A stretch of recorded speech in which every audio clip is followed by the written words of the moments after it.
É com você, Ana Paula. Tá bom, vamos lá. Bom, pessoal, boa tarde. Quero agradecer aí o convite da Prograde, da Esther, para participar dessa live. Sou Ana Paula, né, sou pedagoga na Secretaria de Educação à Distância.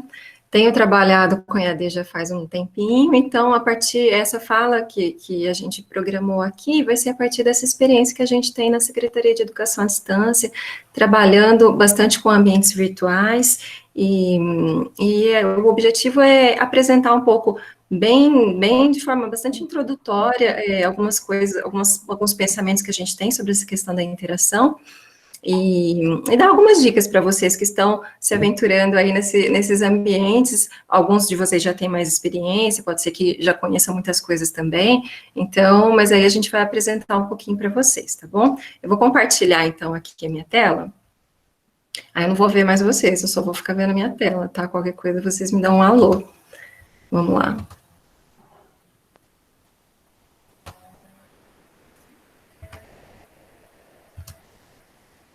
Deu certo? Sim, certinho, Ana Paula. Certinho. Beleza, então vamos lá. Bom, o tema da live de hoje é boas práticas de interação em ambientes virtuais. E a nossa pergunta é, por que é tão importante falar de interação em ambientes virtuais de aprendizagem? Qual que é o papel da interação na aprendizagem dos alunos por meio de ambientes virtuais, quando a gente não está junto com eles, mas que a gente está sendo mediado por tecnologias e por ambientes virtuais.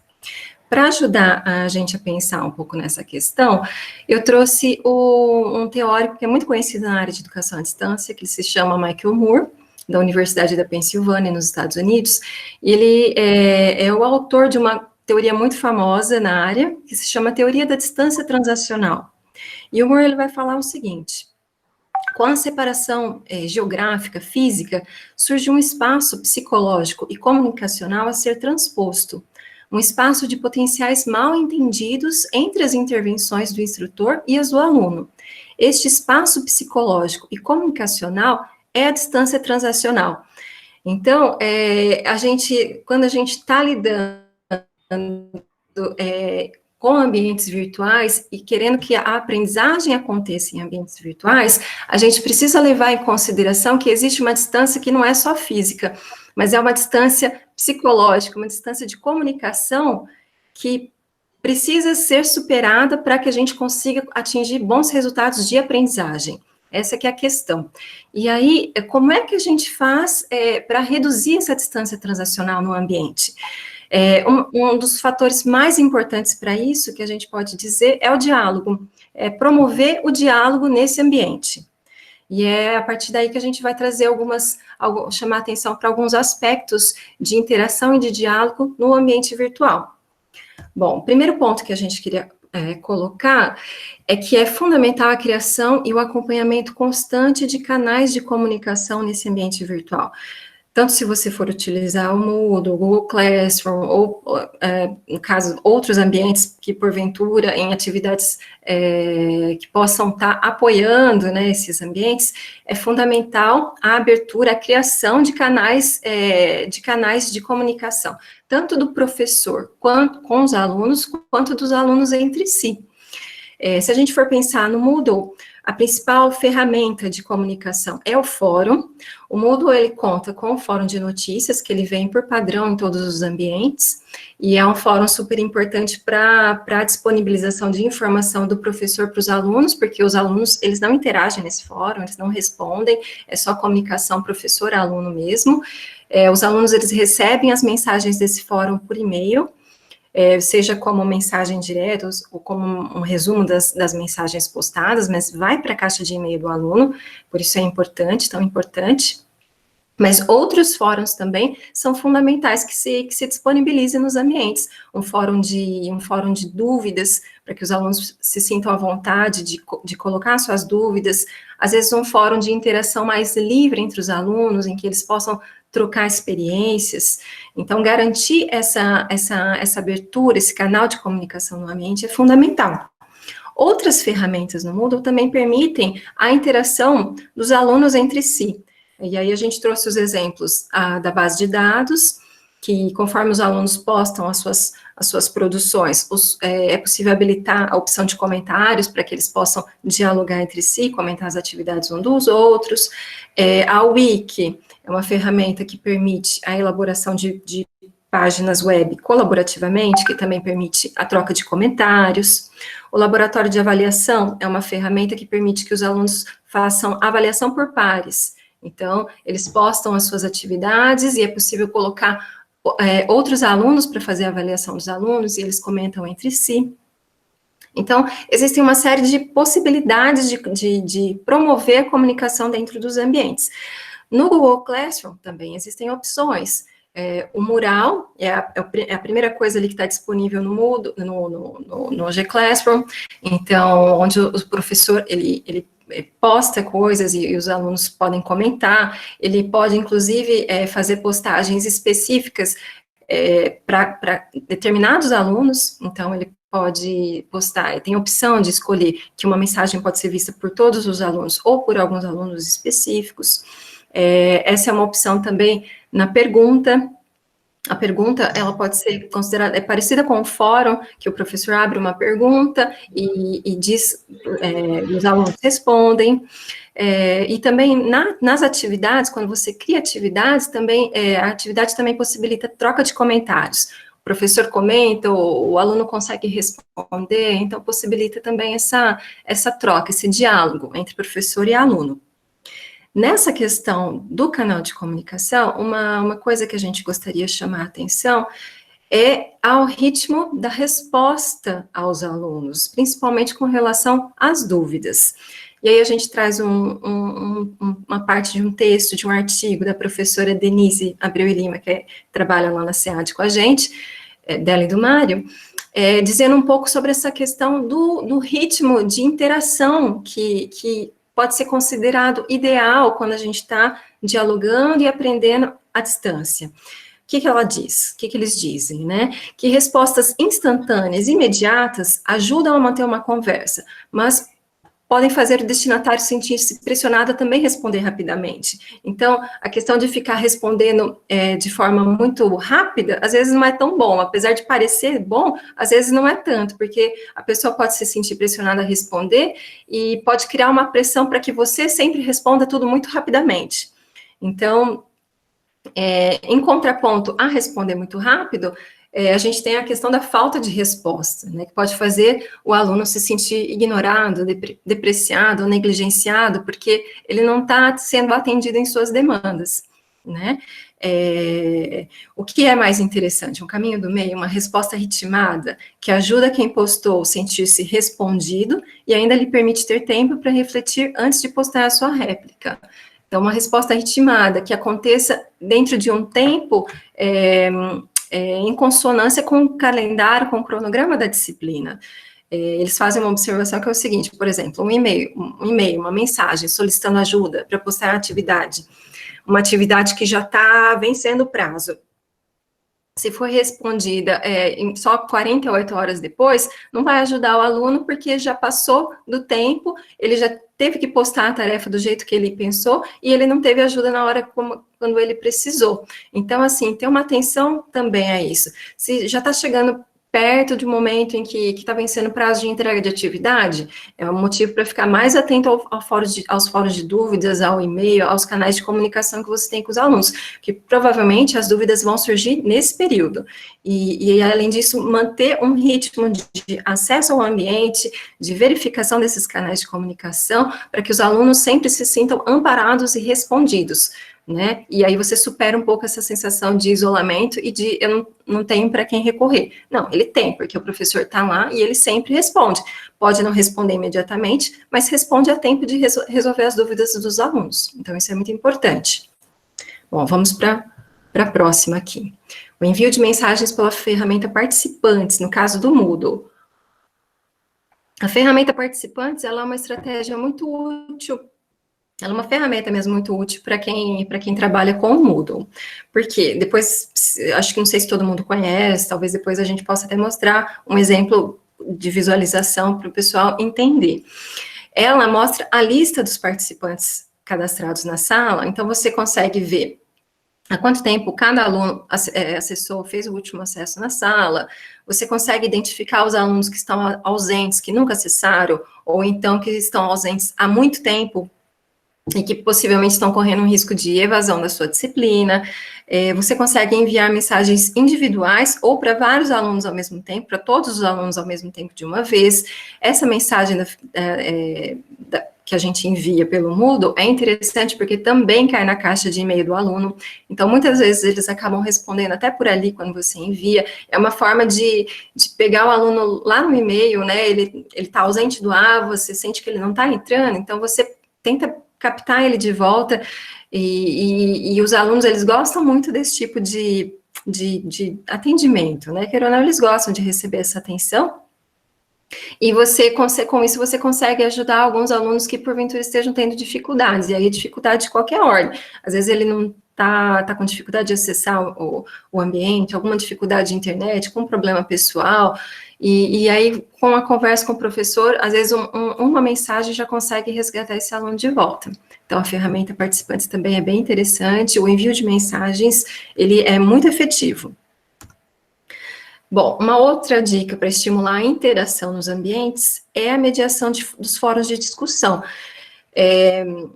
Existem muitas disciplinas que acabam não lançando mão de fóruns de discussão, de fóruns de debate de assuntos, porque às vezes não tem muito a ver com o conteúdo que é abordado, porém, muitas disciplinas usam.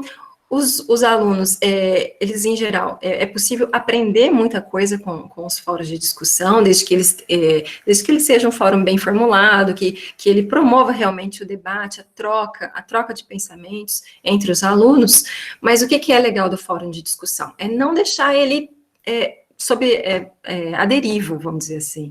Você fazer realmente a mediação, mostrando para os alunos do que está sendo discutido, o que é interessante, quais são os pontos principais da discussão, você ajudando os alunos a aprofundarem com questionamentos o que está sendo discutido, mostrar que tem pontos que ainda não foram suficientemente debatidos. Ao longo da discussão, então, as intervenções que podem ser feitas pelo professor, ajudam muito a melhorar a qualidade da discussão.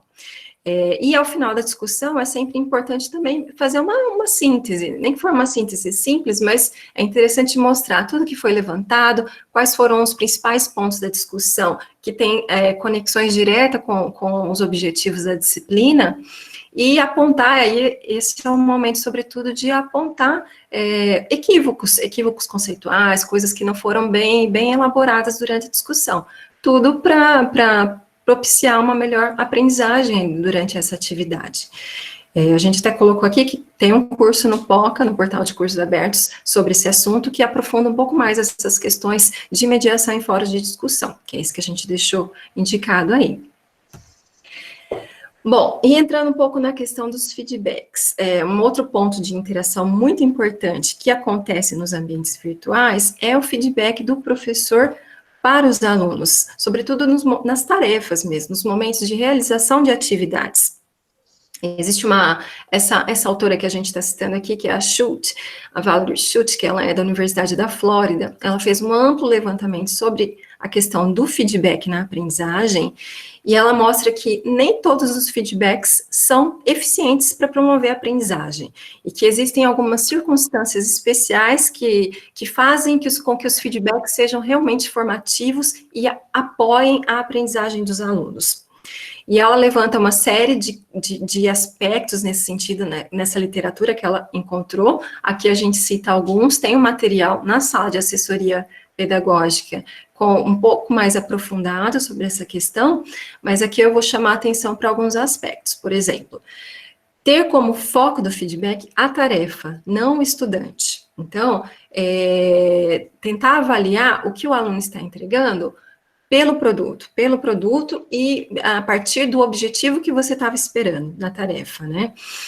Isso é muito importante.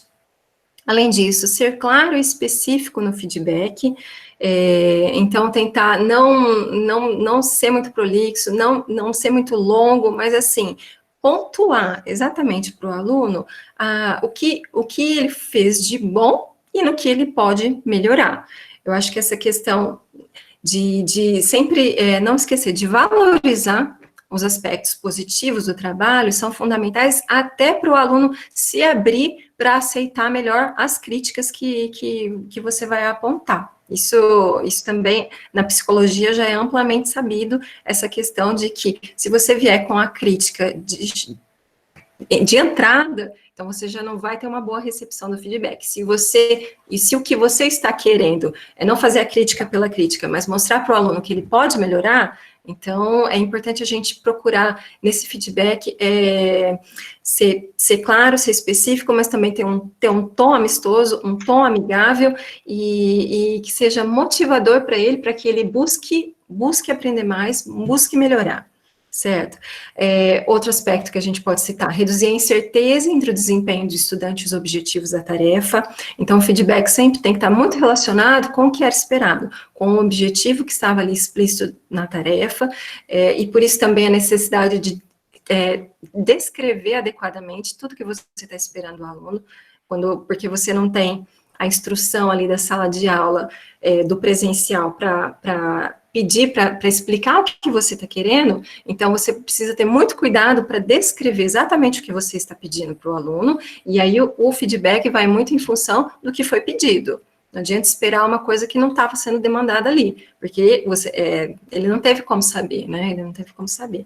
Então, bom, essas são as questões principais. Lembrando que os feedbacks nos ambientes virtuais geralmente são escritos, mas o Moodle, ele possibilita a elaboração de feedbacks orais. Na própria ferramenta tarefa, tem uma possibilidade de você ali apertar um player, e aí você já grava o seu feedback de forma oral mesmo, que às vezes acaba sendo muito mais rápido, e os alunos gostam muito de receber feedbacks orais de forma bem fácil, e aí acaba sendo uma possibilidade também de aproximar um pouco o aluno do professor. Bom, pessoal, as dicas basicamente eram essas, de forma bem inicial, mas o que a gente queria destacar é que a presença do professor no ambiente, interagindo com os alunos, buscando os alunos, tentando antecipar as dúvidas e também responder de forma ritmada, é fundamental para reduzir a distância transacional e assim buscar obter melhores resultados de aprendizagem. Acho que agora, a partir de agora, a gente pode discutir um pouco melhor isso a partir das dúvidas de vocês, tá bom? Agradeço, vou parar aqui o compartilhamento, tá? Deixa eu tirar aqui.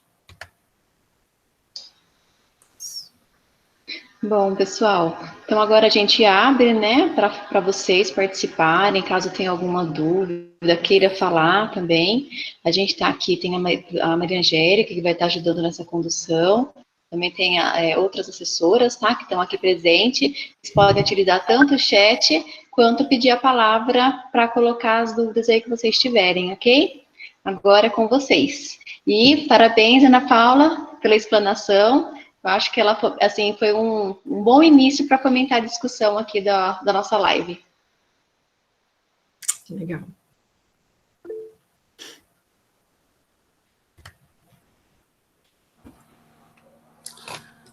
Ana Paula? Oi. Ana Paula, está escutando? Sim, estou ouvindo. Boa tarde a todos e todas, né? Ana Paula, parabéns pela apresentação. É sempre bom a gente ter a chance de refrescar um pouco a memória, aquecer o motor, aproveitar o espaço para discutir coisas de altíssimo interesse, ainda mais nesse momento de dificuldade que a gente está enfrentando. Acho que o som está cortando para mim, será que é só para mim? Sim, sim. E parabéns pela apresentação de uma forma geral, gostei muito. E obrigado, né, pela oportunidade, né? Eu sou o Sérgio, professor da Engenharia Mecânica. Nesse semestre, eu deverei oferecer uma disciplina do pessoal de 5º ano, pessoal que está se formando. É uma disciplina que tem um caráter integrador, né? Nos moldes do nosso projeto pedagógico, né? Que é quando, para o conteúdo daquela disciplina, o aluno e a aluna tem que carregar conteúdos de várias outras disciplinas para poder integrar, realizar os trabalhos, coisas do tipo. É uma disciplina muito voltada assim, para a parte prática. Praticamente não tem teoria nessa disciplina, tá? Eu já estou sentindo uma certa dificuldade em como propor essa disciplina nesse contexto à distância, mas um ponto que já me deixa um pouco preocupado é essa questão do feedback ritmado. Por quê? Porque quando a gente está num semestre assim, normal, né, regular, né, a minha sala fica aberta e os alunos eles vão propondo dúvidas, gerando questões a qualquer momento. E até então, a porta da minha sala ficou aberta para, a qualquer momento, eles aparecerem. E a gente percebe que o aluno de quinto ano nosso tem uma dinâmica específica, né? No semestre normal, é o pessoal que já não fica em São Carlos, os trabalhos em grupo, eles dividem entre si, vão fazer a distância entre eles, trocando por e-mail, por WhatsApp, né? E eles concentram essas dificuldades, essas dúvidas, mais ou menos perto do final do semestre, né? Típico, né? Bom, eu penso que quando a gente está nessa condição nossa de home office, né, o nosso trabalho parece ter aumentado assim, de uma forma fantástica, né? Ensino, pesquisa, extensão, orientação, projeto e assim vai, né? De forma que o que me preocupa é ter que propor um horário específico para dar o feedback ritmado. Então, por exemplo, se a minha aula for segunda-feira à tarde, das 2 às 6, é uma aula de 4 créditos, né? Tá? Eu proponho um período de feedback quinta-feira à tarde, por exemplo. Tá? Mas o que a gente vê na prática é que isso não vai funcionar direito porque eles vão gerar necessidades a qualquer momento. E eu já não tenho condição de acompanhar nesse contexto à distância, usando os meios eletrônicos, as dúvidas que eles sempre trouxeram. Eu pediria, lógico, para eles concentrarem as dúvidas num dia da semana, mas, por exemplo, é comum que eles só vão ter as dúvidas quando fizerem o trabalho, no final de semana. Aí vão querer mandar mensagem para mim domingo à noite. Não tem condição. Como que vocês têm enfrentado essa questão, né, de escalonar esses períodos para oferecimento de feedbacks? Ô, Esther, você acha que a gente abre mais questões ou já responde? Como é que você prefere? Ana, fica a seu critério. Fica a seu critério. Talvez uma sugestão seria juntar pelo menos 3 questões, né? Para que você possa responder, mas você fique à vontade também. Tem algumas perguntas no chat, Esther, talvez fosse interessante já remetê-las para Ana Paula. É que essas perguntas são sobre o Meet, Marilde. Eu acho que talvez a Ana possa responder essa, que eu acho que vai ao encontro. Respondendo. Tá, beleza. Ó, professor Sérgio, eu fiquei aqui pensando, você foi colocando, eu fiquei aqui pensando em possibilidades. Talvez até as meninas da SEAD possam me ajudar aqui a pensar. Mas eu pensei assim, se eles vão ter só as dúvidas no fim de semana, uma coisa que você pode fazer é, assim, já deixar combinado. Eles vão postando as perguntas conforme forem surgindo, dentro de um período de tempo, se é semanal, aí eu não sei como é que é o cronograma da disciplina de entrega de atividades, mas aí você marca um dia em que você vai responder todas as dúvidas, e que seja um dia que seja ainda hábil, que eles tenham tempo hábil para usar as respostas para entregar a atividade. Eu fiquei pensando isso. Complementando aqui, né? Então, aí, já respondendo também algumas perguntas sobre como usar o Meet. Então, uma das possibilidades que tem de Meet, gente, tem várias possibilidades pedagógicas de Meet, a gente está preparando um material para isso. Mas pode abrir um Meet só tira dúvidas, por exemplo. Então, esse pode ficar gravado, né? Então, essa possibilidade de não ter que ficar respondendo individualmente a cada um, mas faz um acúmulo de perguntas em determinado lugar, deixe um lugar para isso, seja no Moodle, seja no Ava, e aí há essa interação, tira dúvidas, né, e é uma solução, acho que a gente pensa, Sérgio, para você não ter que ficar a miúde, um a um, acompanhando, porque sempre as dúvidas, os fóruns de dúvidas, a gente recomenda, né, Ana, na criação de fóruns de dúvidas, antes de você postar sua dúvida, veja se alguém já não postou e se alguém já não respondeu, porque é difícil, o aluno, ele acha que só a dúvida é só dele, né, então, também são alguns combinados que é possível fazer no ambiente virtual e também usando o Meet, por exemplo. Isso.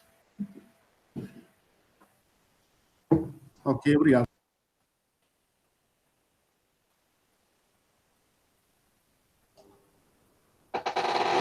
Eu poderia me manifestar? Claro, professor. Eu sou o professor Marcos Arduin, lá da Botânica, né? E eu tenho, assim, uma disciplina, né, que ela não comporta, em teoria, né, pelo menos, né, o ensino à distância, né, porque existe todo um processo, né, laboratorial em que os alunos têm que ver lâminas histológicas, né, às vezes tem que preparar algumas, né, tem que observar plantas, assim, ao vivo, né, para examinar, né. Mas, uma vez que teve uma palestra de representantes da Leica aqui, né, que nós estávamos com a intenção de conseguir aquele microscópio confocal, né, vários departamentos estavam se reunindo para isso, né, mas a política do governo aí não ajudou muito, né, perdemos essa oportunidade. Eu comentei para ele sobre um desses representantes, né, olha, a tendência maior que está agora, né, é usar imagens, né, de cortes histológicos, né, e não a lâmina pronta em si, né, porque eu fazia assim essa preparação, todo o material, né, tinha a intenção de fazer até uma renovação agora do laminário, né, mas deu todo esse problema aí da pandemia, né, então eu fico assim pensando, né, de como também usar esses recursos, né. Já aconteceu aí no Facebook, né, de ex-aluna minha reclamar comigo da minha didática e tal, né, eu pedi, por favor, me dê um retorno, o que você quer que eu faça, o que eu posso fazer para melhorar, né, e fiquei sem resposta, né. É o processo clássico que eu uso, né, a minha disciplina antigamente era de 6 créditos, né, eu cortei para 4, né, porque vi que trazendo o maior número de lâminas possível, podia dar 1 hora de aula expositiva, né? E depois deixar o outro tempo para eles examinarem as lâminas, né? E quando surgiu aí a possibilidade de eles tirarem fotos pelo celular, né? Os tempos de aula foram encurtando tanto que às vezes, né, os alunos, depois de 2 horas e meia assim da aula prática, já iam embora, né? Então, o que eu pensaria, né, o que sugestão poderia ter, né, se valeria a pena investir nesse processo, né, de fazer o tipo de aula, né, assim, como uma gravação, né, indicando ali os materiais, né, e explicando nele cada as coisas, né, sem deixar de mandar a apostila, que eu fiz assim, uma apostila que não é exatamente minha, eram professores da USP, que eles nem usam mais, né? Eu até gostaria que eles me dessem um retorno de que poderia melhorar nela, né? Mas é assim, vamos dizer, com as informações básicas, né? Porque lá na biblioteca parece que eles já não estão nem conseguindo mais aceitar, né? Quando pode, eu indico, né? Então, não sei se eu deixei claro, né, mas a questão é, tem como adaptar esse tipo de aula que tem um componente laboratorial para uma aula, assim, tipo de vídeo? E, no caso, uma aula de vídeo, assim, gravada, pode ser deixada disponível para quando os alunos quiserem consultar, né? Pode ser assim?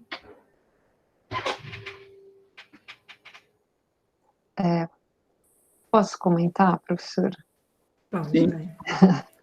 Professor, estou me lembrando aqui, antes de eu fazer pedagogia, eu fiz florestal, eu examinei muita lâmina nos laboratórios de botânica e as lâminas de madeira também, né? Mas eu acho que aí o senhor está se referindo a uma construção de material didático, né? Eu acho que isso é muito importante. Eu não entendi se essas imagens ou esses vídeos que você tinha mencionado daquele software seria alguma coisa que comporia, como esses vídeos de animação que às vezes ficam até melhor do que a lâmina, né? Que a lâmina precisa de uma preparação muito, muito precisa para ela ficar visível. Então, era isso que está se referindo? Porque se for essa a questão em relação à disponibilização de materiais didáticos, é preciso fazer, assim, esse levantamento de onde estão esses bancos de imagens, de vídeos, que possam ser utilizados na sua disciplina, e aí ele pode ficar, assim, disponível para os alunos consultarem, assim, em vez de eles acessarem a lâmina, eles acessam uma lâmina virtual, ou alguma imagem que exista, né, algum vídeo que exista sobre aquilo. Eu não entendi se essa é a preocupação em relação... Olha, na verdade, eu é que vou ter que fazer o material didático, né? Porque... Mas não existe pronto, professor? Existem várias coisas, né? Mas nem tudo está assim exatamente bom, né? E tem outras coisas, por exemplo, tem direitos autorais, né? E é complicado, às vezes, você indicar ou usar, né? Teve gente que já teve problema por causa disso, né? Por isso é preciso uma boa curadoria de recursos educacionais abertos, bancos de recursos educacionais abertos, que precisaria fazer mesmo uma varredura do que está disponível e o que não está, né? Exatamente. Mas quer dizer, eu tenho assim... possível. Mas aí, acho que trazendo para a questão da nossa aqui, assim, deixaria disponível e a interação poderia ser minimizada, assim, os alunos fariam um autodirigido. É isso que o professor pensou? Um ambiente autodirigido? O detalhe é esse, né? A reclamação que eu recebi que a minha didática está péssima, mas não recebi nenhuma sugestão de como melhorá-la, certo? Então, eu não sei se... Isso nas suas aulas virtuais? Ainda ou não? Não, as minhas aulas são presenciais, né? Entendi. Então, eu tenho ali algumas disciplinas, né, em que a aula é assim, presencial, né? Eu dou primeiro uma explanação teórica, né? E depois os alunos pegam ali o roteiro e fazem a aula prática, né? Tendo que tirar as dúvidas e tudo mais, né? Funciona mais ou menos assim, certo? Eu não sei se eu manteria esse estilo, né? E complementaria com um material virtual assim, né? Para que eles pudessem tirar dúvidas, né? Porque... Pode ser uma alternativa. Tem uma certa resistência minha, né? Eu gostaria até de saber de outros colegas meus que trabalham assim, com parte de lâminas, né? Se convém deixar os alunos só verem material virtual, porque se ele pega uma lâmina ali de verdade, né? Será que ele vai conseguir na lâmina reconhecer as estruturas, saber o que procurar, saber o que dá o nome, né? Porque na prova eu sinto isso, né? Às vezes os alunos ali, eu peço para eles indicarem qual estrutura ali e eles frequentemente erram, né? Então, eu sinto que a minha aula não está atingindo seus objetivos, né? E fico aí com o problema de como contornar isso aí, né? De fazer os alunos reconhecerem as coisas, né? Eu penso, professor, que essa sua questão vai ao encontro também de muitas outras, também de várias das áreas de biológicas. Eu acho que a gente precisaria abrir um fórum específico para isso, né? Para a gente Também acho. como fazer essas coisas de aula prática, de reconhecimento de coisas que são mesmo todas as disciplinas dessa natureza, né, de reconhecimento de estruturas, coisas assim. A gente pode pensar isso numa temática, né, Esther, da gente poder congregar essas discussões, e a gente aceita a sua pergunta como um tema, né, professor, porque a gente também não consegue dar essa resposta aqui na hora, mas acho que a gente pode incorporar isso como todas as atividades que precisam desse tipo de aula prática, ou de observação, de coisas. Acho que a gente pode fazer assim, né? O professor Clóvis pode dizer bem, né, professor? Parece que já teve alguma experiência nesse sentido, né? Isso. Como eu disse, né? Tive reclamações de alunos que achavam que a minha didática estava ruim, mas não tive retorno de como melhorar, né? Então, fiquei pensando, todo mundo tem celular, todo mundo tem essas coisas assim, né? Talvez um material virtual que deixasse para consulta, né? Professor, eu fiquei pensando nessas discussões, assim, acho que tem muitas possibilidades de implementar esses conteúdos online, mas eu fiquei pensando nas oficinas do Meta, que trazem justamente essas discussões de como poder fazer diferente e chamar mais a atenção dos alunos. me lembrei imediatamente dessas questões. Todas essas discussões estão sendo feitas no grupo do Meta, né, Esther? Então, por favor, me passe o endereço desse grupo do Meta. Professor, o Meta, ele é um grupo de trabalho da Pró-Reitoria de Graduação que desenvolve algumas oficinas sobre metodologias ativas e estratégias de avaliação. Então, agora a gente não está desenvolvendo essas oficinas porque elas são presenciais e elas também têm uma característica de ser para aulas, né? Aulas presenciais. Então, são formas que extrapolam a ideia de exposição, né? De aula expositiva e pensam em outras estratégias para que o aluno possa se apropriar de um determinado tema, determinado conteúdo. Tá? Então, são metodologias diversificadas, e a gente coloca de que nessas metodologias, o estudante ele ocupa um espaço de protagonismo, então ele não necessariamente ele vai ficar só observando ou recebendo determinados conteúdos, mas ele também vai colocar a mão na massa e vai participar mais dessas aulas. Tá? A gente tem um cronograma de oficinas que ele é divulgado, acontece mensalmente, né? E ele é divulgado via e-mail, via rede social, via InfoRede. A gente está sempre divulgando essas oficinas e ela é aberta para todos os docentes da universidade. Assim que tivermos mais oficinas, a gente fará uma ampla divulgação, tá? Para que cada vez mais professores possam participar dessas atividades também. E é uma forma mesmo de diversificar a forma de ensinar. A ideia é essa, tanto de ensinar, mas também de avaliar. Então, são estratégias de avaliação que a gente propõe também. Então, em termos de avaliação, né, eu legalizo a cola, né? Os alunos fazem prova com consulta, né? E eu notei que em termos assim, né, com consulta ou sem consulta, não mudou muito o resultado final, né? Mas, muito que bem, mas chamou Meta. Tem, por acaso, palestras gravadas que possam ser acessadas? Não, professor. O Meta, ele trabalha com a oferta de oficinas. Então, quando os professores eles participam das atividades, eles vão para uma atividade prática. Eles vão vivenciar aquela determinada metodologia.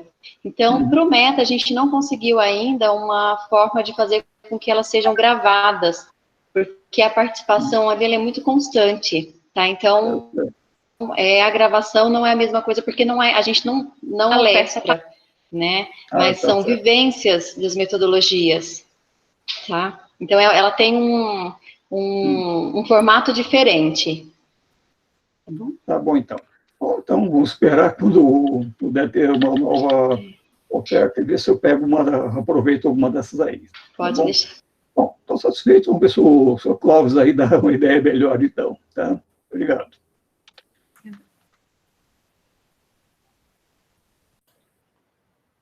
Posso fazer uma pergunta? Então, boa tarde. Meu nome é Eli, eu sou professora do curso de Engenharia de Produção aqui de Sorocaba. Então, primeiro, parabéns pela apresentação, pela iniciativa, né? Então, eu participei a semana passada, eu gostei bastante, né? E não tenho experiência nenhuma com essa questão de EAD, não estou esse semestre, né? Oferecendo nenhuma disciplina, né? Mas estou preocupada com esse cenário, então, assim, tenho várias dúvidas. Então, assim, uma das coisas que eu tentei, né, pensar, né, e organizar desde o encontro da semana passada, é essa questão em relação a como dividir um conteúdo de uma disciplina, em que você, em geral, passa, né, sei lá, as minhas disciplinas são de 3 créditos, então são 2 horas e meia, entre 2 horas e meia e 3 horas com os alunos, né, em que você tem um dinamismo entre exposição, atividade prática, né, ida e volta entre essas práticas, né, e como organizar isso, então, de uma forma né, usando uma plataforma, seja o Meet, seja o Class, seja o AVA. E assim, eu fiquei com uma dúvida, né, assim, em relação, também vai de encontro em relação à pergunta que o professor fez. Porque, assim, eu vi que, então, né, a ideia seria assim, a gente tentar fazer videoaulas mais curtas, 15 minutos. Aí, além disso, então, sei lá, para uma disciplina que, em geral, a carga horária dela na semana é de, né, 3 créditos, mais os horários, né, eventuais que você disponibiliza para dúvida. Então, assim, em geral, eu disponibilizo 1 hora, 2 horas por semana, né, de plantão de dúvida. E aí, né, na verdade, tentar organizar esse tempo, né? Então, assim, vocês que têm experiência em EAD, então, assim, para a gente não se afogar nisso, né? Então, tá bom, a gente faz a videoaula, depois propõe essas tarefas, essas atividades, mas, assim, é uma prática, né, que pelo menos eu não tenho, e eu tenho um pouco de dificuldade de pensar o seguinte, como que eu vou dosar isso? Então, assim, uma atividade que, né, se ele está na sala, eu consigo enxergar essa dinâmica de quanto tempo eles estão demorando, se eles estão enrolando, né, se eles estão fora desse ambiente de sala, você não consegue muito ter essa dinâmica. Então, assim, até essa questão de quantas atividades propor, como dosar essa coisa, como tentar organizar o tempo, como que isso é feito em EAD. Então, ou seja, como que o docente se estrutura em termos de, o tempo em que eu né, gravo, posto uma videoaula, e a gente, né, isso vai, nesse primeiro momento, gerar um trabalho maior, porque a gente tem que preparar esse material todo, né, e ao mesmo tempo, tá disponível, então, para algumas atividades, para esses fóruns, né, via Meet, ou para estar respondendo isso. Como dosar isso, né? Vocês têm pelo menos uma diretriz de como fazer isso? Vou deixar para a Angélica, vai. Oi, tudo bom?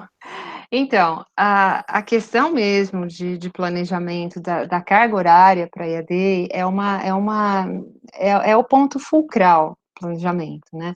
Porque essas atividades que você condensa nas 4 horas, elas têm que ser diluídas, né, durante um período. E que período é esse, né? Vamos supor que vamos estender essas 4 horas na semana, né? Então, nessas 4 horas, o que é esperado que o aluno faça? Que ele leia os materiais relativos àquele tópico da semana, que ele faça as interações necessárias, se isso for determinado, e que ele faça as atividades, né? Então, nessas 4 horas, tem que caber tudo isso. Então, por isso que tem que dosar a quantidade de material didático. Então, se você vai passar 3 livros de 300 páginas, isso vai consumir um tempo que é muito maior do que essas 4 horas. Então, é essa dosagem que você falou mesmo, como que eu doso isso? E um pouco, a gente vai criando algumas medidas, assim, meio intuitivamente, né? Então, assim, será que eles vão conseguir fazer essa lista de exercício, postar no fórum, nessas 4 horas? E aí, esse é o feeling que a gente vai tendo em relação, porque a gente não consegue dar um padrão, porque para algumas disciplinas vai depender do quanto, de várias coisas, se o aluno tem familiaridade ou não tem, se o conteúdo é fácil, se é novo, mas o que importa é que tem que estar checando com o aluno se aquelas 4 horas previstas, e inclusive a participação, então, assistir as videoaulas, ler os materiais didáticos, ver infográficos, então, tudo aquilo que se refere a interagir com o conteúdo, a realizar a atividade, né, e postar em fórum, se o fórum for alguma parte das atividades também. Então, é esse o planejamento que a gente tem que ter, né. Eu posso mostrar uma dinâmica que eu acho que talvez fica fácil de visualizar, o professor Max, criando uma dinâmica para o curso dele, ele liberou para a gente poder estar compartilhando uma ideia que ele teve em relação a como que constrói um flow de orientações para um aluno fazer durante uma aula, mas a ideia dele é só para vocês verem como que é possível a gente pensar essa questão de horas e versus o que o aluno tem que fazer. Então, por exemplo, ele tem numa semana padrão, de 12 horas, é muita hora por semana, que já é um curso de especialização. Ele libera a aula no sábado, e aí tem 2 horas que ele vai fazer de um encontro, 1 hora, alguma coisa de um encontro online. Depois, no domingo, o aluno inicia um estudo dirigido, então isso aqui ele manda para o aluno, qual vai ser a organização do estudo que ele tem que fazer. De domingo a quinta, o aluno tem algumas coisas para fazer, continua o estudo dirigido dele, aí ele tem, assim, algumas atividades para fazer. Aí, já na quinta, tem 1h30 de discussão em fórum online, que foi ele propôs lá nas atividades dele, para na sexta-feira enviar as tarefas. Então, ele criou a cada semana um flow de coisas que podem parecer muito padronizadinhas, mas a gente tem que lembrar que a autorregulação da aprendizagem para ser aluno online, ela precisa ser muito, muito incentivada, porque não é, o aluno pode ter, não, eu vou fazer tudo no sábado, não dá tempo. Então, essas 4 horas não vão dar tempo. Aquela velha história do aluno, se a aula é sexta, na quinta noite ele está fazendo os exercícios, postando no fórum, fazendo alguma coisa.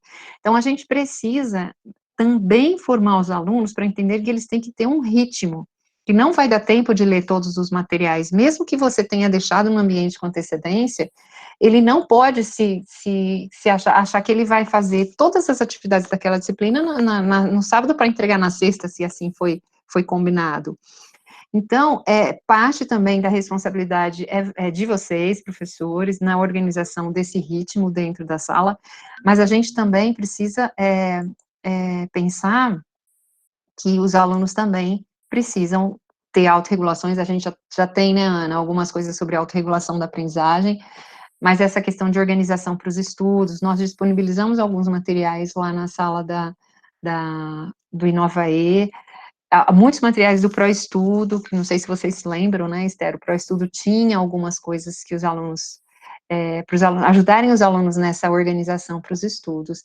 Então, parte da responsabilidade de organizar o tempo é de vocês, sim, no planejamento, mas, se o planejamento tiver, e onde que vocês vão sentir se 4 horas não foi suficiente? Se o aluno não conseguir entregar, mas aí, se ele cumpriu, se ele fez uma trajetória interessante, porque deixar para a última hora, ninguém nunca vai conseguir fazer nada, né?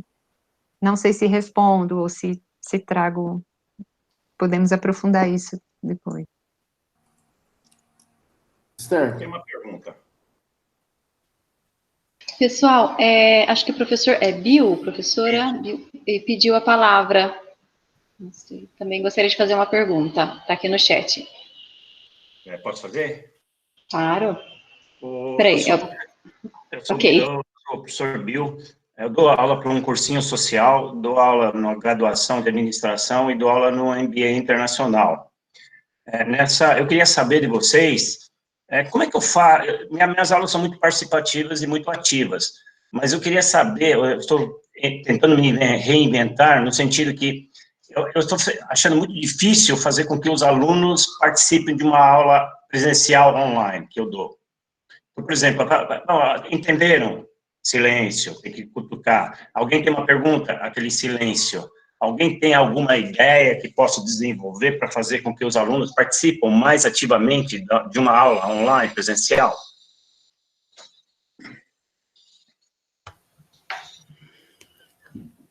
Bom, fiquei aqui pensando em possibilidades, assim, acho que, bom, primeira coisa, eu queria perguntar o tamanho, qual que é a extensão, a duração dessa aula, porque conforme, se forem aulas muito longas, os alunos têm a tendência a irem se dispersando, né, isso é meio natural, mas fiquei pensando, assim, se seria possível pensar em pequenas atividades que eles pudessem ir fazendo durante sua aula. Tem alguns aplicativos, o Socrative, por exemplo, e outros também, que daria para você ir colocando, montando pequenos questionários, pequenos quizzes que eles pudessem ir respondendo, ou às vezes assim, para aqui, agora vocês vão assistir um pequeno videozinho no YouTube, vocês respondem isso, depois a gente volta a conversar, sabe, intercalando a sua exposição com coisas que eles possam ir fazendo durante, para que eles sejam ativos também, não fiquem só ouvindo. Na aula presencial é muito fácil, sabe, você fazer com que o aluno participe da aula, você chega perto dele, você consegue extrair, forçar ele a fazer uma pergunta, etc. Mas no online, eu estou vendo que o computador, a tela é muito fácil para o aluno esconder atrás e ficar calado e só, você não sabe se ele está assistindo ou não, se ele está com a câmera desligada. Então, mas essas ideias começam a dar frutos para mais ideias, sim, com certeza. Eu acho que é isso mesmo, assim, você junta outros aplicativos, outras coisas que eles possam ir procurar para depois responder, e aí você cobrar a resposta, para a partir da resposta continuar a discussão. Acho que essas são ideias, assim, que eu consegui pensar agora, não sei as meninas.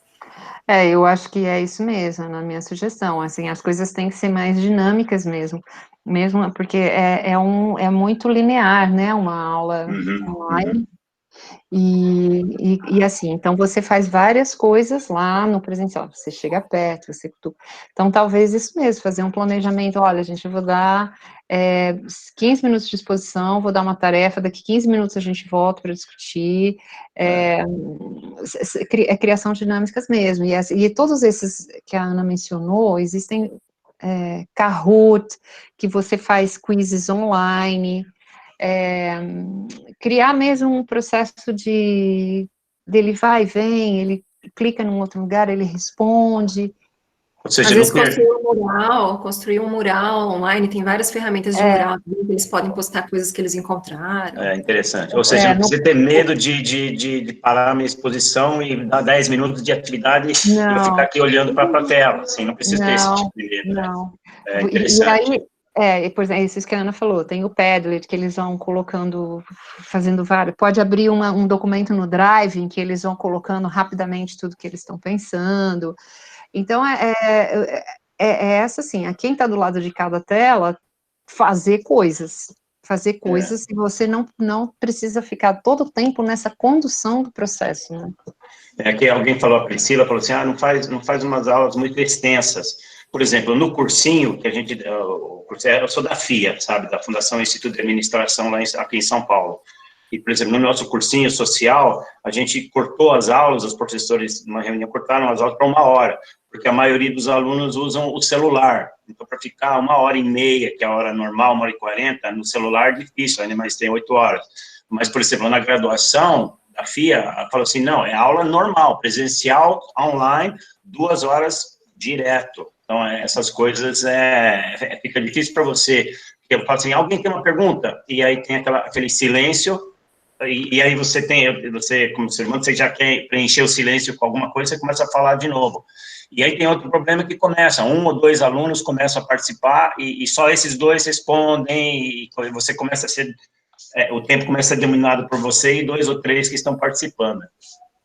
Isso, por isso, assim, essa pergunta que você vai fazer, alguém tem uma pergunta? Na verdade, assim, fiz uma pergunta lá nesse Kahoot, né, que é onde eu coloquei aqui, e aí você consegue acompanhar em tempo real quem está respondendo, e aí você já vê, às vezes dá para fazer situações, assim, contra, a favor, né, você joga uma questão polêmica, e quem é contra, quem é a favor, mas tudo isso, Bill, tem que estar um pouco preparado de antecedência, né? Então, as perguntas já têm que estar inseridas lá, o mural já vai ter que estar criado.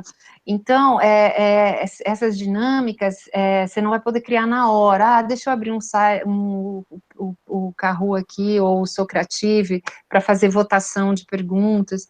Já tem que estar um pouco tudo meio previamente na manga, né, para poder... em determinados momentos, e vocês liberarem também em que eles, por exemplo, conversem entre vocês agora e me tragam essa resposta, né? Então, eles dão um jeito de conversar por meio de Zap, alguma coisa assim. Então, que tecnologias são agregadas a isso? Então, o Meet é uma tecnologia, que outras são agregadas a elas que potencializam, né? Então, quando a gente usa Meet, mais o Classroom, mais isso, começa a se agregar essas coisas que vão melhorando, né? Vão deixando mais dinâmico o processo, naquela 1 hora que você tem para fazer com eles. É isso. Ok.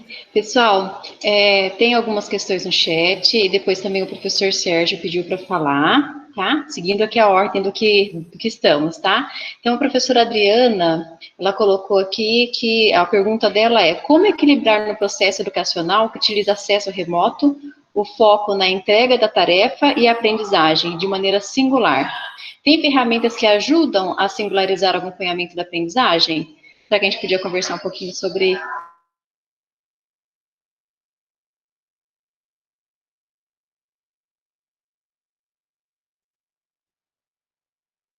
Quer responder, Ana? Acho que travou um pouquinho o fone desse. Tá com o fone fechado. Deixa eu ver se eu entendi direito. Então, a pergunta é sobre ferramentas que possibilitam acompanhar de modo mais personalizado os alunos? Seria isso?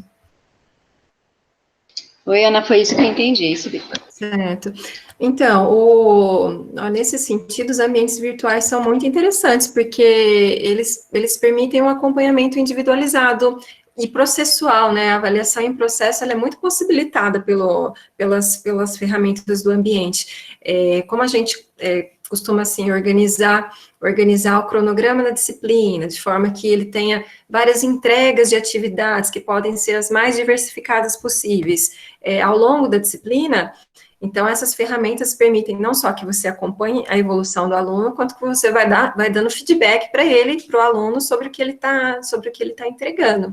Então, acho que, deixa eu ver, das ferramentas do Moodle, falando do Moodle especificamente, acho que praticamente todas as atividades permitem o feedback individual. Acho que sim, estou aqui pensando se tem alguma que não, mas eu acho que sim, acho que todas. A tarefa com comentários personalizados também, inclusive por feedback oral, que pode ser enviado. O que mais? O próprio Google Classroom também permite o acompanhamento individual por meio dos feedbacks. Então, não sei se as meninas querem complementar alguma coisa, mas eles permitem um acompanhamento próximo, assim, personalizado, de forma até muito mais fácil do que no presencial, às vezes, se for pensar. Eu pensei, quando eu vi essa questão, era exatamente isso que veio a minha referência, que é uma das vantagens do ambiente virtual. Você poder acompanhar mais de próximo o desempenho e fazer esse acompanhamento do estudante, não é? Então, você tem, assim, você consegue acompanhar toda a atividade que ele desenvolve, o desempenho dele, e, inclusive, estar nessa relação mais individualizada e singular. Eu acho que essa é uma vantagem, né, dos ambientes virtuais que a gente poderia aproveitar. Isso. Bom, acho que respondemos, né? Não sei se a professora Adriana se sente contemplada. E aí o professor Sérgio Evangelista pediu a palavra também. Com licença, eu de novo. Eu vou fazer uma pergunta, e eu estou me aproveitando dessa discussão de hoje, porque amanhã no departamento vai haver uma reunião com todos os docentes para a gente discutir, né, e tomar decisões a respeito aí do que vai acontecer, né, no nosso semestre letivo, né? E certamente essas discussões vão ajudar bastante, né? Eu volto aqui para uma questão que é muito pertinente para o curso de Engenharia Mecânica e certamente para os outros cursos de Engenharia, talvez mais para o de Civil e de Materiais, que é o seguinte, várias disciplinas nossas usam o recurso de um desenho como elemento de avaliação, tá? Então, os alunos precisam fazer desenhos segundo uma normalização, uma convenção que já é ensinada nos cursos, né? O curso de Engenharia Mecânica usa bastante isso, eu brinco bastante com o pessoal em sala de aula, esse é o seu pão de cada dia, amanhã na empresa, tudo se resume no seu trabalho, finaliza com a entrega do seu desenho, né? Bom, esse processo no semestre convencional, como que ele acontece? Na minha disciplina que eu citei agora há pouco, uma disciplina de 4 créditos, fazer desenho não é uma coisa trivial. Existem vários conceitos que são abstratos, né? Remetem à matemática, geometria, ao cálculo, né? Então, o que eu faço? Minha disciplina de 4 créditos, eu divido ela em 4 blocos, faço uma primeira explanação de uma hora. Depois, por 1 hora, os alunos reúnem pequenos grupos para fazerem pequenas atividades, para começar, vamos dizer assim, incorporar, pega uma folha de papel, começa a fazer pequenos rabiscos. Depois, à medida que eu vou acompanhando eles, eu percebo alguns detalhes, vou para o segundo bloco de explanação, acrescento mais coisas, e eles vão para a parte final para ampliar um pouco mais o escopo da realização deles naquele dia. Esse processo vai acontecendo ao longo de 15 semanas. Na última semana, eles têm que entregar um desenho oficial.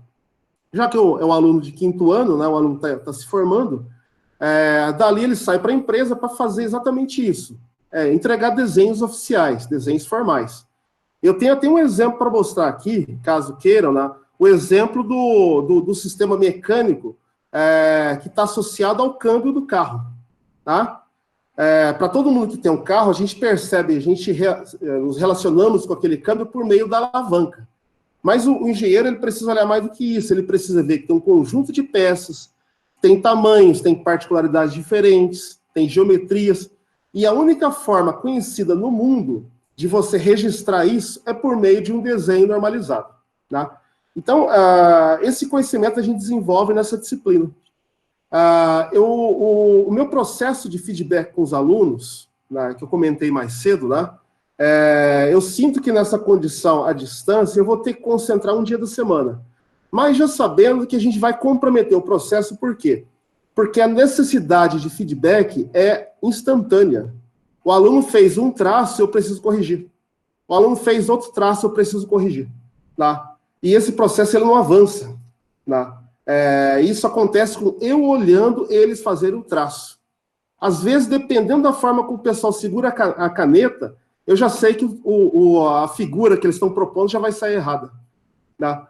Então, eu perguntaria para todos aqui, para a gente alimentar uma reflexão e tentar buscar um caminho, né? Talvez, não nesse primeiro momento, uma solução perfeita, né? Mas alguma coisa que dê uma direção.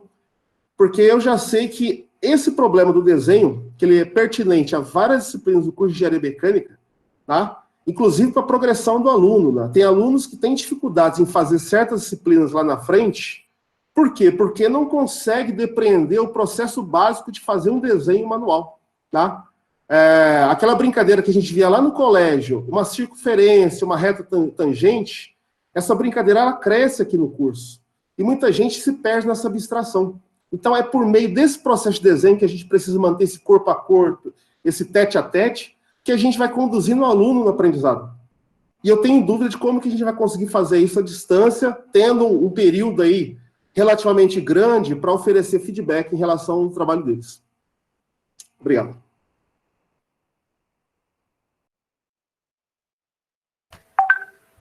Não sei, o que vocês acham? Ana e Maria Angélica, só a título de organização, nós temos mais 3 professores que pediram a palavra. Vocês acham melhor que a gente, por exemplo, Sim. mais 2 professores falem e aí você faz uma fala única? Pode ser? Pode. Ok, então pela ordem aqui, a próxima é a professora Cristiane Moriguchi, acho que não sei se é assim que pronuncia o sobrenome, e logo em seguida, Eliana Aqui, ok? Aí a gente faz a Ana Paula, a Maria Angélica faz uma explanação, e aí a gente segue para depois o professor Vitor. Ok? Oi, boa tarde. Me ouvem, Esther? Sim, estamos te ouvindo. Ok. Obrigada, Ana Paula, né, pela discussão, obrigada pela oportunidade, pela organização. Está sendo de grande ajuda nesse momento. Então, eu sou Cristiane, sou do Departamento de Fisioterapia.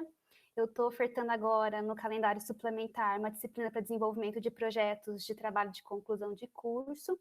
E é tudo muito novo para mim, né? A gente trabalha com o curso presencial, mas como era participação de projetos e também, às vezes, viabiliza, né, para um dos meus alunos a possibilidade de pedir antecipação de formação, né, de diploma.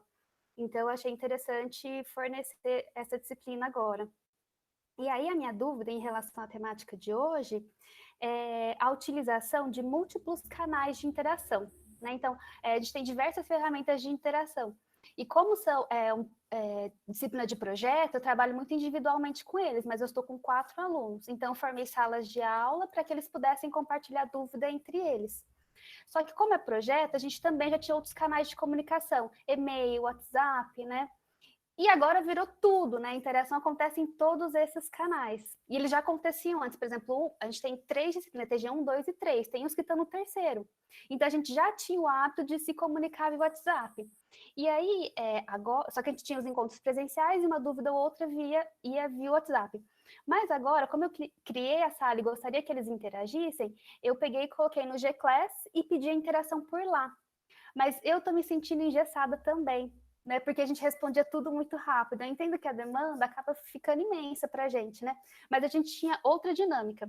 E aí a minha preocupação é que por hora, às vezes vai por e-mail, às vezes vai para o WhatsApp, às vezes vai ali no G-Class. E o quando a gente precisa registrar, né, essas interações. O registro dessas interações, até para a gente saber onde a gente acertou ou não, né, no feedback, ou onde a gente perdeu o aluno, é importante. Só que, ao mesmo tempo, a gente já tinha aquele hábito anterior, a gente está numa situação de pandemia, né, que está tudo muito difícil para os meninos também, às vezes eles estão ali, mas não tem o computador para entrar no G-Class e postar lá, enfim. Então, a gente acho que fica com esse monte de dúvidas e incertezas e inseguranças, né? Que eu queria compartilhar com vocês, ver se tem alguma dica, ó, segura ele, vai pelo G-Class mesmo ou não, né? E uma outra coisa, que às vezes eu peço a interação ali, posto a atividade, peço para eles responderem ou tirarem as dúvidas uns dos outros, e eu tenho visto que eles sempre estão colocando no privado, porque eles não têm a vivência entre eles, né? Eles são de turmas diferentes, eles não postam para compartilhar as dúvidas, colocam sempre no privado. A hora que eu respondo só para um. Né? Como incentivar, criar essa possibilidade de compartilhamento em alunos que não se conhecem previamente. Obrigada, pessoal, pela oportunidade.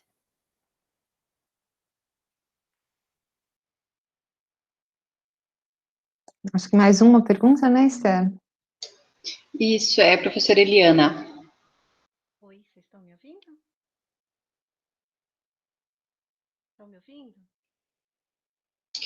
Oi, professora, estamos, mas está bem baixinho. Prefere que eu escreva a pergunta?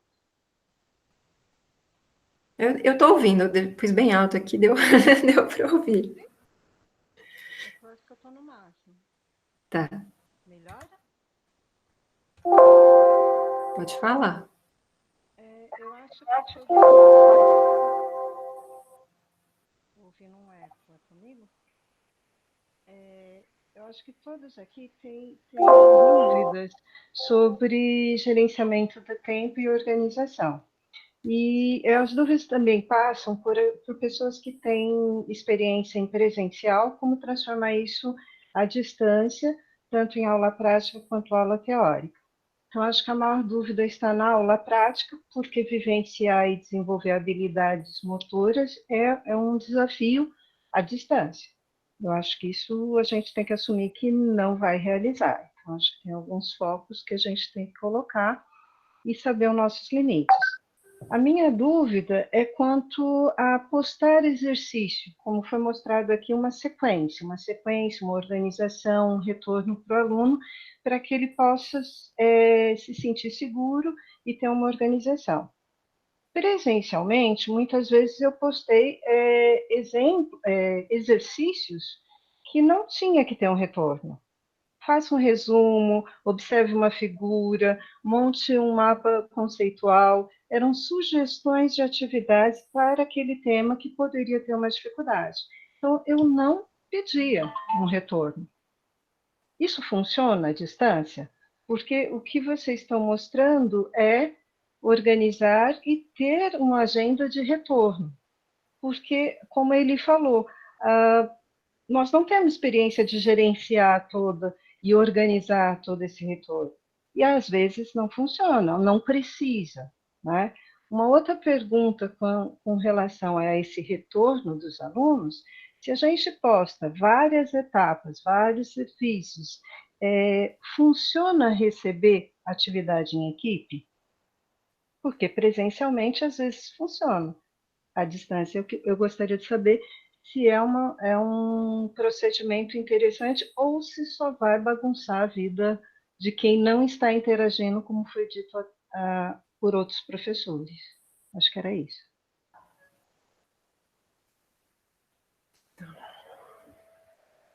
Posso responder, começar? Vou tentar, vou tentar, vamos ver. Primeiro, então, da professora Eliana.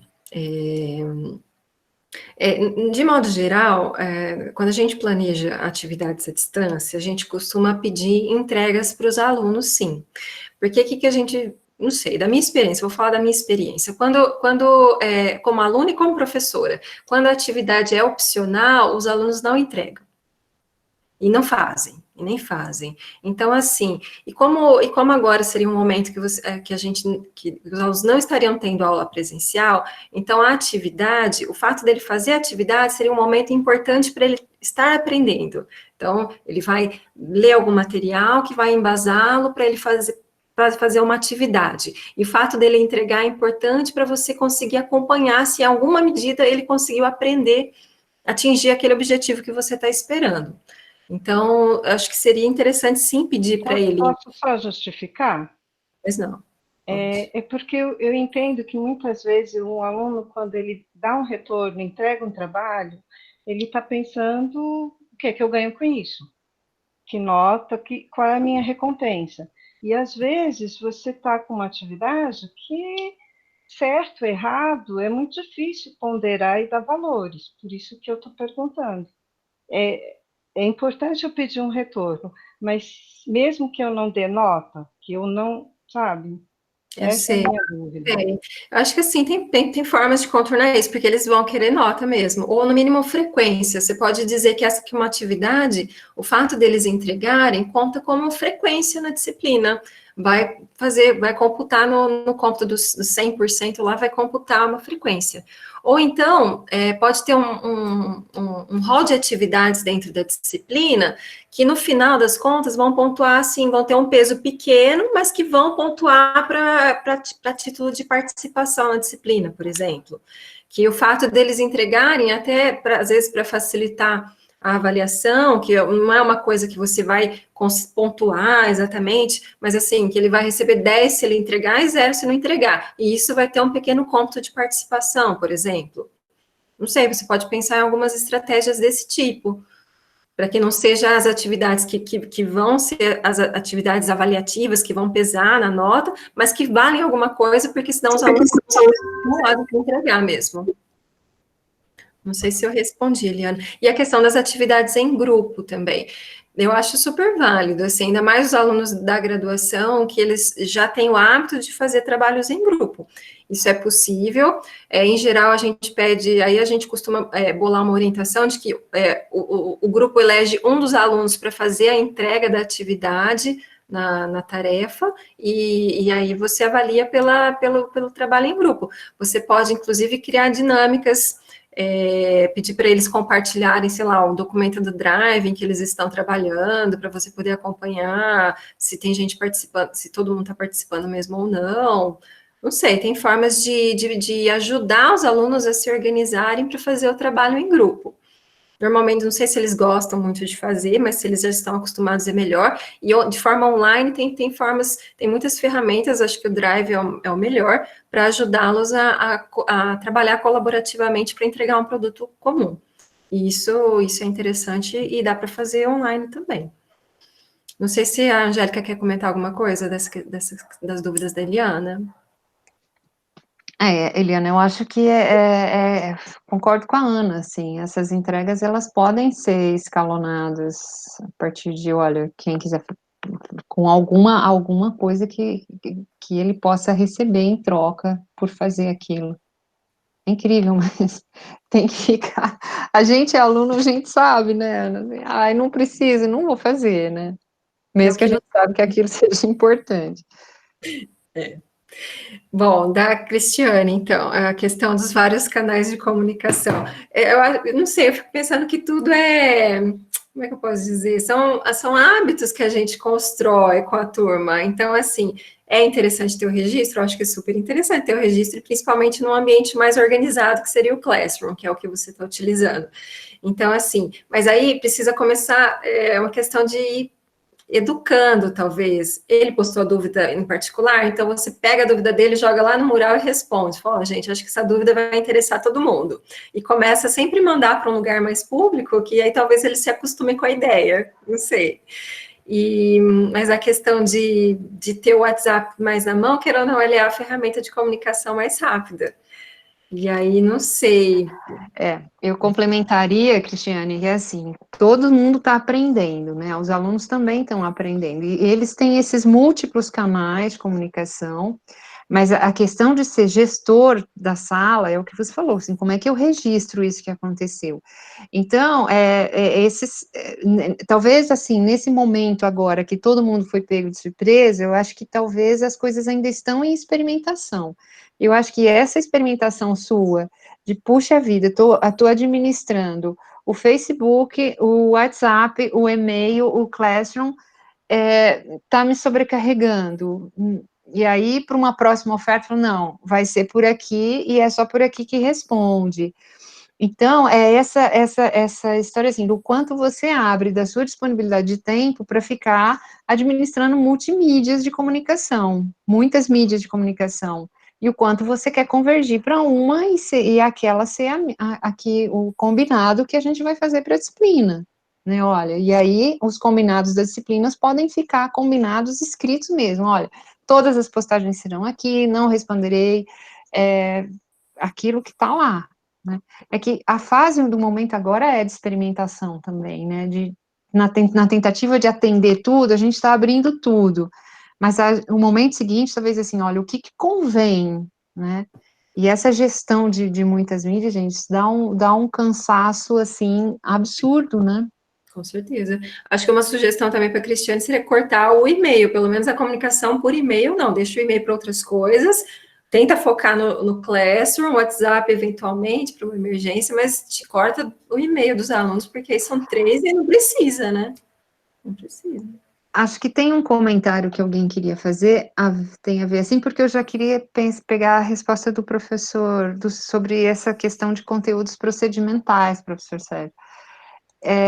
Esses conteúdos procedimentais em que um passo a passo precisa ser ensinado mesmo, eu não sei, e ainda está em pensamento o que a gente pode fazer, porque são coisas que aí na sua área de mecânica, na área de fisioterapia, todas as áreas têm esse conjunto de conteúdos procedimentais que precisa ter alguém do lado, regulando e monitorando para que a ação seja executada o mais adequadamente possível, né? Talvez esse seja um conjunto de práticas, de atividades que vão ter que ser repensadas no currículo e talvez serem executadas em outro formato, presencialmente, mas numa outra situação. Que aí a gente vai ter que pensar no coletivo da universidade, né? Porque eu acho que a medicina tem isso, a fisioterapia tem isso, a enfermagem, acho que são muitas técnicas que precisam ser aprendidas.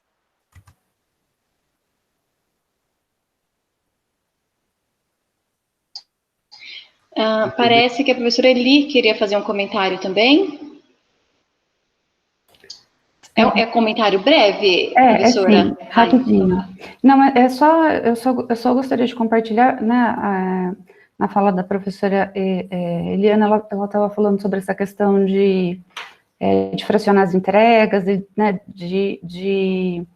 eventualmente exigir, e assim, eu estava pensando que uma estratégia que eu fiz, só que com um grupo de estudos, que deu certo, que eles gostaram bastante, foi inverter essa coisa, então, assim, propor algumas atividades para eles e usar o Google Meet para eles apresentarem, então, que aí, assim, né, foi bastante legal e eles deram um feedback positivo, porque aí foi o contrário. Então, assim, eles fizeram a tarefa, certo ou errado, mas eles apresentaram, então compartilharam tela, fizeram slides para apresentar, e aí você consegue dar um feedback na hora, né, e aí todo mundo acaba, né, eu não diria participando, porque às vezes um não se envolve no do outro. E, assim, uma coisa que eu achei interessante é que, entre eles criam mecanismos, né, então, de comunicação que são diversos dos que a gente criou. Então, sei lá, eles criam um grupo de WhatsApp entre eles trocam informações, né, então, assim, né, essa estratégia de comunicação entre eles, aí essas mídias diversas, né, eu acho que funcionam bem. Muito legal, adorei a ideia do seminário, assim, colocar os alunos para apresentarem, né? Sim, eles saem dessa postura de só receber e eles participam mais ativamente também, muito legal.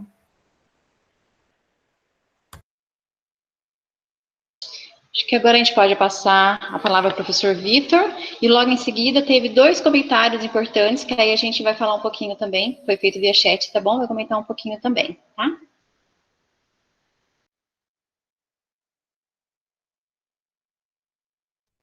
Pessoal, consegue me ouvir? Sim. Beleza, legal. Então, primeiramente, boa tarde, né? Me chamo Vitor, faço licenciatura, né, na própria UFSCar. Eu já dei algumas aulas particulares, né, para o pessoal de cursinho, e, e eu gostei bastante já de toda essa discussão, né, que a gente tem feito aqui, além de várias colocações que já fizeram. Gostaria, inclusive, de saudar a todos aqui, todas, né? E gostaria de comentar sobre essa questão da participação dos alunos, né? E, assim, como sou novo na área, posso talvez estar falando besteira, ainda sou aluno, tenho pouca experiência de docência, né? Mas, é, mas eu notei, né, que muitas vezes que eu preparava a aula, que eu ia dar, né, que eu ia dar aula, eu pensava em trazer, tipo, tudo de mão beijada, assim, para os alunos, para as alunas, né? E não dava muita importância, eu sentia que não tinha muita oportunidade para despertar o interrogar deles, sabe? Essa, essa capacidade de formulação de uma pergunta sobre alguma coisa, né? Sabe quando a gente, tipo, assiste um vídeo bem estruturadinho, assim, né? Tudo as coisas encaixando certinho. Não que minhas aulas eram, né? Aí eu já não, aí eu já não sei. Mas que chega no final do vídeo, assim, a gente, tipo, beleza, a gente não sabe mais o que perguntar, porque já foi dado tudo, assim, pra gente, né? E, e tem uma semana tem umas semanas que eu venho me pegando assim, sentindo que eles sentem isso, sabe? E que sentem isso em muitas vezes, né? Em muitas aulas, não digo em todas as aulas de todo profissional de educação, mas que eu mesmo já senti isso muitas vezes, né? É, ou seja, né, a pessoa ela assiste a aula muitas vezes maçante, né, que é a questão do tempo que a gente já comentou, e que podem ter cansado da aula já, né, diversos motivos. E, e aí a pessoa assiste a aula e fica meio sobrecarregada, assim, já cheia de informação, e não consegue mais formular pergunta nem nada quando a gente perguntar se tem alguma pergunta. Sabe, aquele momento, tem alguma pergunta? Aí as pessoas não. Às vezes por não estar prestando atenção, tudo bem, mas às vezes tem pessoas, a gente sabe que sempre tem pessoas prestando atenção, e essas pessoas que estavam prestando atenção, tudo bem, pode ser por é, timidez, pode ser por timidez também, mas às vezes acontece isso. A gente se esforça tanto para estruturar uma aula bem preparadinha assim, e às vezes não deixa muita brecha para dar perguntas, né? E então, aí o que eu fiz, né? Eu comecei a pensar em planejar algumas aulas, né? De forma a não estruturar ela com todas essas pecinhas, né? Mas estruturar, claro, né? Ela de uma forma melhor, né? ah, deixando algumas brechas propositais, né? Que podem despertar esse interesse, né? Esse interesse de formulação de dúvida, né? Para as pessoas que estão prestando atenção, né? E porque as que não estão prestando atenção não tem jeito, né? Aí eu não sei. Aí já acho que já entra outros casos, né? Aí depende do assunto, se é atrativo, depende de como a gente fala, né? Como a gente está expondo a aula, né? Aí já acho que já são outras questões. Mas para as pessoas que pelo menos estão prestando atenção, que prestaram atenção, se a gente deixa algumas brechinhas propositais, né? A gente meio que começa a despertar essa capacidade. Pô, né, imagina se eu gosto de lembrar sempre, como eu tô nesse intermédio aí, né, de aluno e professor, eu sempre vejo assim, pô, eu como professor, eu tenho que me imaginar como se eu tivesse ali sentado no lugar deles, né? Porque na maior parte do tempo sou eu que estou sentado ali no lugar deles. E eu penso, será que eu dessa forma que eu estou expondo a aula, será que se eu tivesse sentado ali, eu teria alguma pergunta? Será que eu estaria entendendo? Né? Será que eu teria alguma brecha? E daí pensar nessas brechinhas propositais, né? Eu ainda não fiz nenhuma experiência, assim, né? Foi coisa que como eu falei, eu vim pensando há algumas semanas, e já faz mais de meses que a gente está em quarentena, né? E então daí, se não rolar nenhuma pergunta, claro que às vezes a gente pode pensar, né? Não, a gente como professor, essa brechinha, ela é importante sim para os alunos, né? Eles teriam que saber. Mas não tem problema, pelo menos eu não vejo que teria problema, se a hora que acabasse a linha de raciocínio e a gente deixar... Claro, essa brecha não seria tipo assim, por exemplo, no meu caso, eu faço física, né? Sou licenciando em física e eu dou aulas de física e química. Perdão, física e matemática.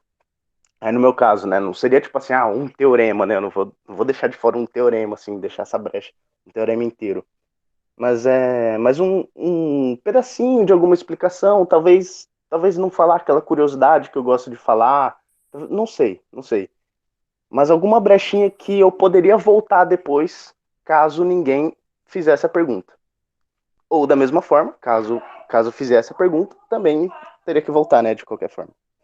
E aí eu pensei nisso, né, aí eu pensei em trazer isso aqui para vocês, para ver o que vocês gostariam de comentar sobre isso também, o que vocês achariam.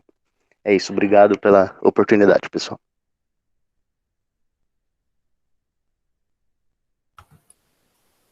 Tem mais alguma pergunta, Esther? Ana, não temos nenhuma pergunta, temos alguns comentários aqui também, né, no chat. Eu acho que você pode responder a do Vitor, e depois a gente pede alguns esclarecimentos. Para fechar, né? Tá bom, então. Olha, Vitor, eu assim, não sei nem, eu achei, não é uma pergunta, né, especificamente, foi mais umas ideias, né, eu concordo, acho que sim, acho que é importante, que quando a gente faz, acho que o planejamento do nosso ensino, a gente sempre tem que pensar qual que é a melhor forma quais são as estratégias que eu vou usar para esse meu aluno aprender, né, e à distância o trabalho, às vezes, é um pouco maior, porque você não está lá para falar tudo o que ele tem que fazer, que o aluno tem que fazer, e você tem que detalhar mais, pensar melhor os caminhos, pensar melhor as estratégias, mas é fundamental isso, assim, isso que você falou também, quando eu estou fazendo uma exposição, eu também não posso entregar tudo, tem que ter momentos de deixar para o aluno pensar, para o aluno completar, para o aluno ter tempo de pensar e ter dúvida, né? Então, acho que tudo faz parte do planejamento mesmo. A gente tem que planejar pensando de quais são as melhores estratégias aí para o meu aluno aprender. Queria comentar isso.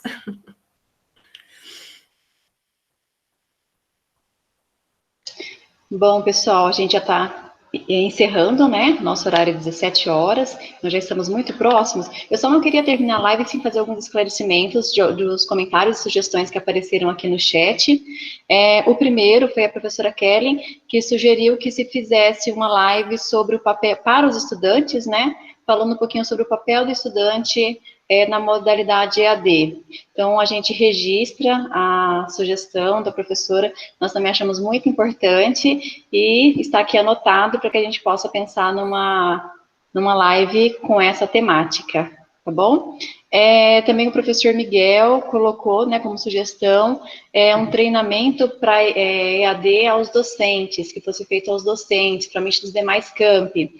A SEAD, ela já oferece muitas atividades formativas, tá? Tem o POCA, tem o Novae, tem várias atividades, dá também o suporte e apoio aos docentes que queiram utilizar o Moodle, né, que é um ambiente virtual de aprendizagem. Talvez a gente possa divulgar um pouco mais, né, essas atividades de formação que já existem e estão disponíveis, tá, aos docentes. E caso a Ana Paula, a Angélica, a Priscila ou a Cleide queiram comentar um pouquinho mais sobre essas atividades, tá? Um terceiro comentário que chegou aqui que eu achei muito pertinente, do professor Márcio, falando que saiu aí uma o resultado de uma consulta que foram feitas aos estudantes sobre o ensino por meios virtuais. Ela saiu, a gente está com ela, acho que desde ontem, né, que foi feita pela Pró-Reitoria de Graduação, e esses resultados, eles vão nos subsidiar exatamente a pensar essas perguntas, essas questões, não é?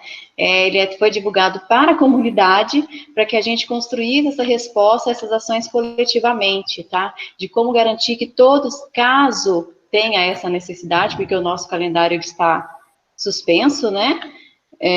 O que está acontecendo são algumas atividades do calendário suplementar, que não são todas as atividades.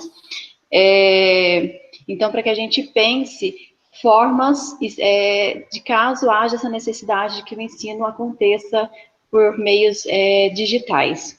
Tá? Então, a gente está em uma ampla discussão sobre essa temática, nós não temos uma resposta no momento, tá certo? Bom, enfim, eu não sei, eu passo a palavra para a Ana, para o encerramento, né? E a gente já encerra a live agradecendo a presença de vocês. Tá bom. Bom, também quero agradecer muito a participação de todos. Então, lembrando que a SEAD, ela está com 3 cursos sobre formação para docência em AD lá no POCA, curso sobre avaliação, curso sobre planejamento pedagógico e curso sobre introdução ao Moodle. E outros cursos também que complementam essa questão da docência em AD. Além do POCA, eu acho que cabe muito a esse momento de discussão do que fazer agora nesse período de pandemia, o Congresso Internacional de Educação e Tecnologias, que a SEAD está organizando, junto com o Grupo Horizonte, do professor Daniel Mil.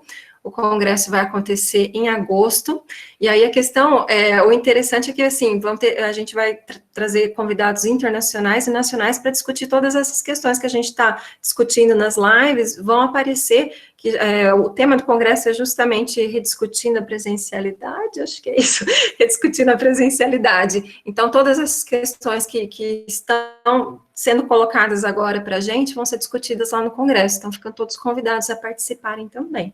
Então, agradeço, espero ter contribuído de alguma forma. A gente pode continuar conversando lá na sala de assessoria pedagógica, certo? Angélica, quer comentar alguma coisa? Obrigada, viu, gente? Reforço as palavras da Ana e a gente continua as nossas conversas necessárias, anotando os temas aqui do chat, né, para a gente poder nos organizarmos melhor, né, Esther, para fazer outros movimentos dessa natureza nas temáticas que mais interessarem. Abraços a todos, então. É isso aí, pessoal. Então, a gente encerra a nossa live agradecendo a presença de vocês. Também dizendo que nós estamos com a nossa sala virtual aberta e caso tenham dúvidas que surjam, vocês podem utilizar que a gente está lá para ajudá-los, assessorá-los, ok? Uma boa tarde a todos. E até a próxima, quarta-feira que vem. Até a próxima live, quarta-feira que vem, às 10h30, né? É isso aí. Tchau, gente.